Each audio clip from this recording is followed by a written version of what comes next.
everyone, this is Dr. Alex Avila with Love University, and we're back. I'm an author, psychologist, and speaker. Every week we talk about how to love ourselves, others, and a higher nature, how to improve our finances, health, relationships, career, and spirituality. And today we have a very powerful show for you today that is going to really change your mind in many ways. But we need to start by putting aside some misconceptions that we may have and look into the truth of what we're going to talk about. And the topic today is called Vanquish Your Thought Demons and Live Free. Love University students, there is a malevolent and destructive force that is out to get you. This force is known as the thought demons, the collection of all the negative and self-defeating thoughts that have accumulated in your mind since your childhood. These thought demons are a primal destructive mental force that seek to defeat you with their relentlessly critical and attacking voices. Freud called them the dark impulses of the id. Jung described them as destructive elements of our collective unconscious, the inherited images and symbols throughout the generations. Modern psychologists refer to them as critical inner voices or interjects, that is, unconsciously adopted ideas of others. Regardless of the names that are used to describe them, the truth is that these entities exist to torment and defeat you. They attack you at your weakest point. They berate, demean, and humiliate you in the worst possible way. You can hear the thought demons' voices echoing in your mind all hours of the day and night. You're not good enough. You will never find love. You will never be successful. You have made too many mistakes and have ruined your life. You will never be happy. On, these bullying voices torment you until you may even lose the will to live. Where do these malevolent and destructive voices come from? They may originate from your critical or emotionally abusive parents, mentors, or acquaintances or peers. Or you may have created them yourself as you filled your mind with self-defeating thoughts like, I'm not good enough, or I'm too ugly, young, old, dumb. Over time, these thought invaders have become a negative energy force that weigh you down with regret, fear, doubt, disappointment, anger, and futility. Once you recognize the thought demon's dark presence in your mind, you can begin to take steps to rid yourself of them. However, the thought demons won't go away that easy. They will fight hard for their own survival. When you try to get them out of your mind with positive thinking, yes, I am worthy, they will come back even stronger to attack and demean you.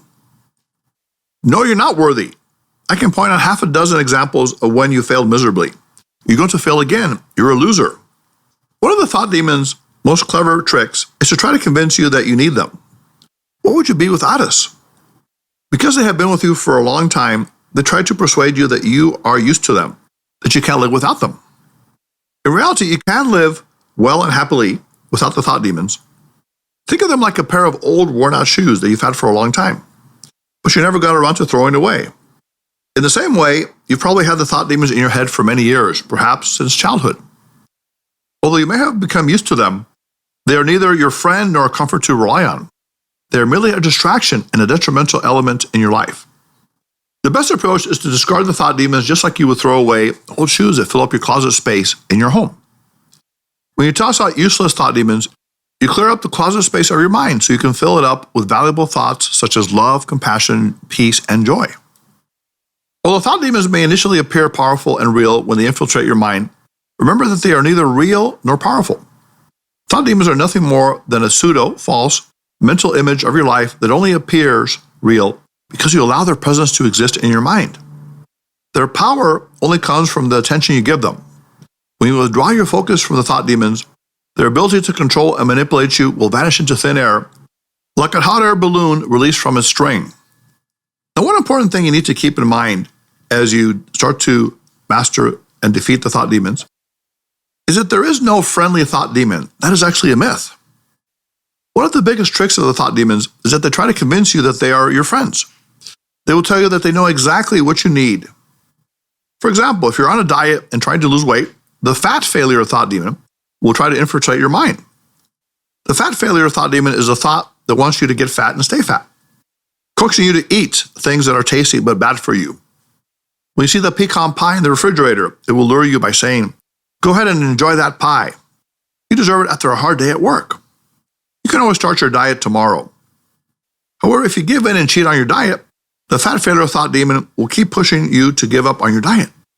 So Jonathan, my producer, what do you do when the fat failure thought demon wants to get you to eat stuff you shouldn't eat? So I seem like, I'm a young guy and I I give into temptation a lot of the times.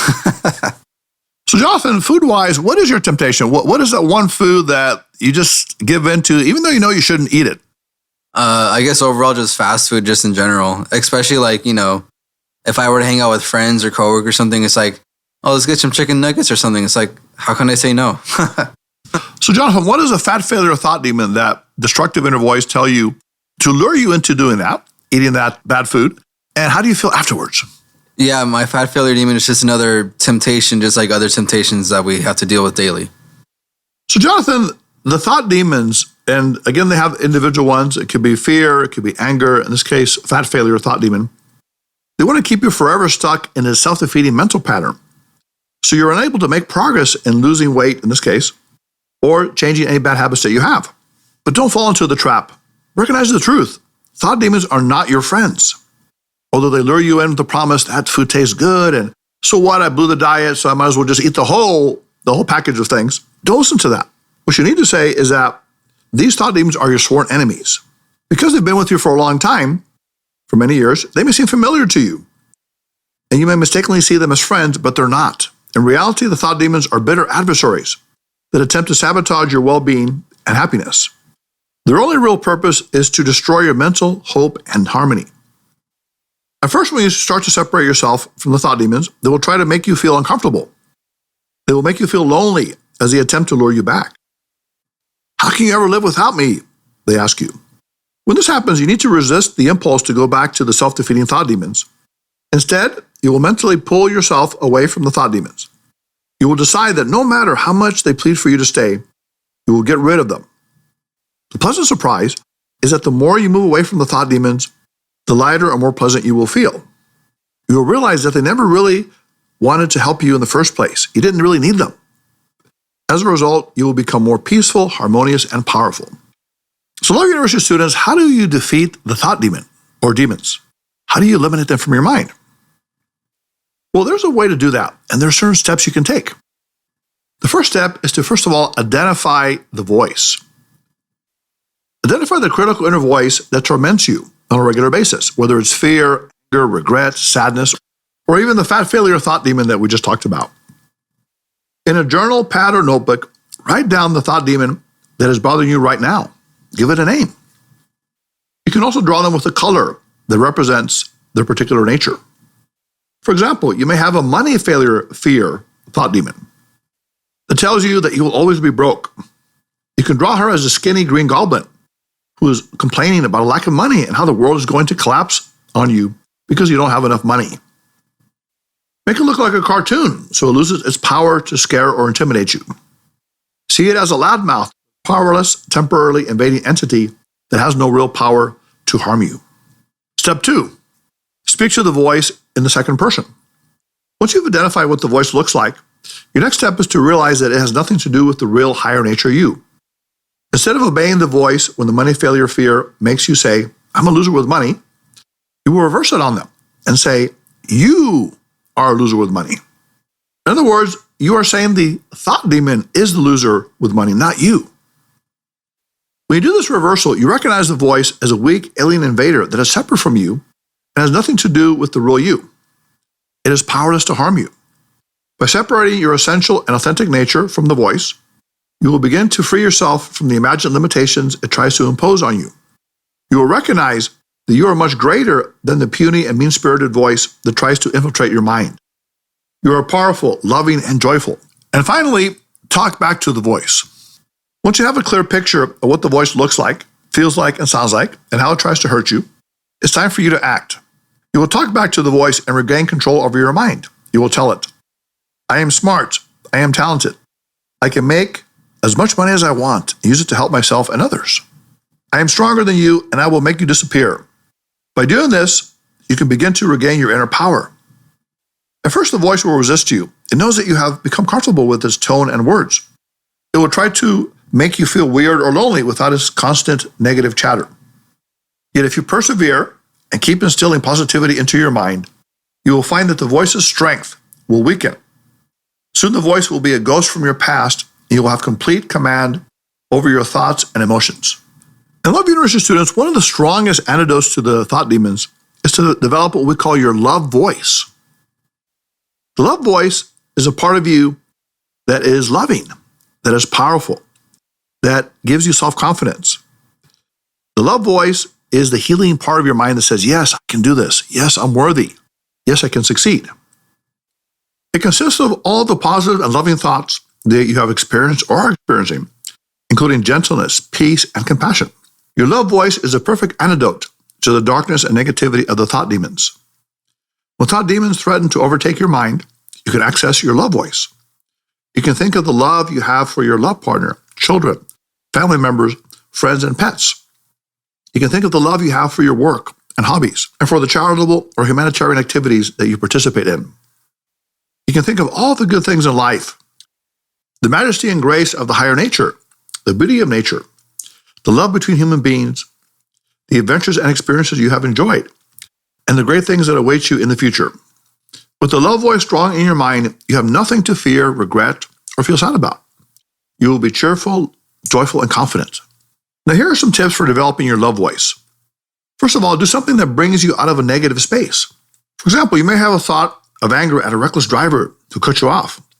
When you have that thought that you want to do something to them or curse them out or be angry at them, you will take an action that moves you away from the present negativity. You will become aware of your breath blowing in and out. You will think of something absurdly humorous about the aggressive driver. Maybe you see them as they're driving in diapers in your imagination. Or you laugh at the silliness of your angry reactions to them, like you're a cartoon figure who's blowing your stack with steam pouring out of your head. You can also try visualization meditation. Breathe deeply in and out as you visualize that you're breathing out anger and breathing in peace. Then think of a beautiful place that you can visit in your mind. See the colors, hear the sounds, and experience the pleasant emotions of this lovely paradise. As you do this exercise in the midst of your negative emotional state, in this case anger, you will begin to understand the tremendous power you have to change your mindset at the very moment that a negative thought enters it and attacks you. Now you will understand an amazing truth. You can be peaceful in the midst of anger, content in the middle of sadness, and confident in the face of fear. You can exercise your tremendous ability to be present with a negative thought at the same time that you switch to a new and positive state of mind. As you begin to diminish the thought demon and achieve mental mastery in this way, a miracle will happen in your life. You will elevate yourself to the peak of your excellence, and you will exude the wonderful quality known as love. Another thing you can do that's very important to develop your inner love voice is to manifest your don. The don is your God-given or nature-given ability or talent. Maybe you've been blessed to be a great healer, helper, or caretaker. If that's the case, you can volunteer to help animals, children, or the disadvantaged. Or maybe you have talents in writing. You can write a book. Business. You can start a business. Science or technology. You can innovate or invent. Teaching. You can teach someone. Or working with your hands. You can do a craft or hobby. Whatever your talent or ability is, make sure that you express it to the fullest to help yourself and others. When you do this, you will no longer have room for the thought demons in your mind. In their place, you will have the light and healing energy of your dawn and the higher nature. Another important thing to do is to express compassion and empathy. Empathy means putting yourself in someone's shoes, feeling as they feel. Compassion is when you have a desire to relieve the suffering of others. To express compassion and empathy is not always easy, especially when you're being attacked head-on by a critical and aggressive individual. Yet being loving to them in the way we're discussing is very important to recapture your power and to develop your love voice. For example, if a coworker or boss is yelling at you, you can extend loving energy to them, compassion and empathy. Instead of reacting with anger or defensiveness, you will simply see them as a human being who is having a difficult day. Maybe they had a bad argument with their spouse or child. Perhaps they're feeling overwhelmed by the pressure of the job. Maybe they're suffering from a lack of self-esteem. Realize that their anger is simply an expression of their deepest hurt. Once you have empathy for them, you can offer them compassion by manifesting love and healing thoughts toward them. I wish that your suffering be relieved and that you find love and peace. Offer them an inner smile as you wish them peace, joy, and happiness. When you express empathy and compassion like this, you're not condoning their behavior toward you. You are instead transmuting your own inner negative reactions, anger or fear, into peace, acceptance, and love. By doing this, you will gain mastery over your own mind. You will become immune to the negativity of others. Nothing can hurt you when you wear the shield of love. And finally, live the good life. The good life is a wonderful and loving life that you were meant to live and enjoy. Begin by choosing the positives in your life, activities, behaviors, and people that enhance your day and motivate you to reach your highest potential. Participate in an exercise program or spiritual meditative practice that energizes and uplifts you. Spend time on hobbies and interests that bring you enjoyment and satisfaction. Associate with like-minded people who want to elevate themselves while helping others in the process. Before long, you will have more healing and self-enhancing thoughts in your mind, and you will greatly increase the joy and peace in your life. Love University students, here's the good news. You can be free of the thought demons. You can get your mental life back on track. You can stand up to the negative, critical inner voices that torment you on a daily basis. You're not good enough. You're not going to succeed. You'll always be poor. You won't find love. You can find a powerful new voice in your mind that is helping, healing, and optimistic. That you can be successful. You can find love, have security financially, emotionally, and spiritually. This greater voice is called love. When you love yourself, others, and a higher nature, you have it all. Always remember that love is the sweetest sound of all. It originates from inside you and is the most beautiful song that you can share with the world. Although thought demons can be persistent and invasive, you have the power to liberate yourself from their destructive influence. With diligent effort, you can rid yourself of thought demons and retake control over your own mind. As you do this, you will begin to have an increased sense of effortlessness and peace in everything you do. You will enjoy the life you were meant to live, cheerful, powerful, and loving. So, Love University students, we're going to talk more about these so-called thought demons, these critical inner voices. The word demons is a very strong word. Some people attach religious connotations to it, spiritual connotations. But if you just think of it as a negative entity, maybe even evil at times, self-destructive, but overall it's powerless. It cannot do anything to harm you because you have a strong love voice that connects you with the higher nature, whether you call that God, spirit, or nature, that can relieve you of this burden. It can instill positivity in your mind, love, hope, health, and healing. So we're going to be talking about how to eliminate these negative thoughts and bring positive healing thoughts into your mind in the next few Love University shows. So until next time, if you want to comment on today's show, if you want to be on the show, if you have a show idea, you can reach us at 310-226-8090. Visit us at loveuniversity.love. Write to us at loveuniversitylove@gmail.com. You can follow us and like us on Instagram and Facebook at Love University Podcast. You can follow us on Twitter at LoveLetterU Podcast. You can download us on Podbean, Spotify, SoundCloud, and iTunes. So Love University students, it's time now to go out this week, master those critical inner voices, live free, live with love. Until next time, put away your notebooks, your iPads, your phones. Love University, Dr. Avila, class is now dismissed.